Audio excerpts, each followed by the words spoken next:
Oui, bonjour. Aujourd'hui, on va aborder le fonctionnement de machines asynchrones. Donc, la machine asynchrone, elle est composée de deux éléments, le stator et le rotor. Donc, comme dans une précédente vidéo, j'avais expliqué par rapport à le type de rotor à cage.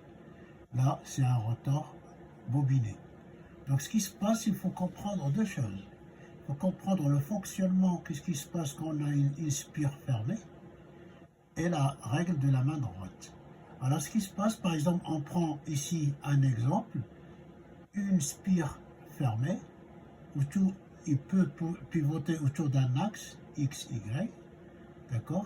Donc, si on la met dans un champ magnétique variable, là, il va y avoir apparition d'une force électromotrice, E.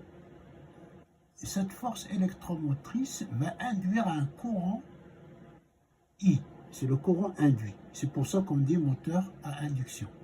Et par ce principe, on aura, grâce au champ tournant produit par le stator, il y aura une interaction entre le flux statorique et le flux rotorique. Et là, le moteur va tourner. Par contre, maintenant, on va expliquer comment.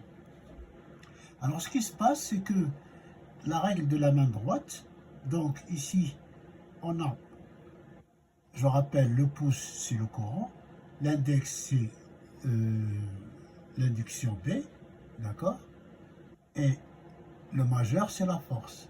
Donc, si je vais utiliser trois stylos, d'accord, qui vont représenter les trois grandeurs. Alors, premièrement, on va dire le stylo avec la couleur comme ça va être le champ magnétique, d'accord, le B. Le bleu, ça va être l'intensité, le I. Et le rouge, ou le rose, là, ça va être la force. Sachant qu'à la main droite, donc les trois vecteurs, ils sont en quadrature, d'accord? Alors, ce qu'on va faire, il y a pi sur 2 entre chaque vecteur. Donc ici, donc je prends ici la spire. Je vois que le courant descendant, il descend. Donc ici, le courant, il descend. D'accord? C'est le pouce. Après, dans la main droite, c'est quoi qui suit le pouce? C'est l'index. Donc ici, c'est le flux. Il part de gauche à droite, donc comme ça. Donc il fait un angle droit avec le courant.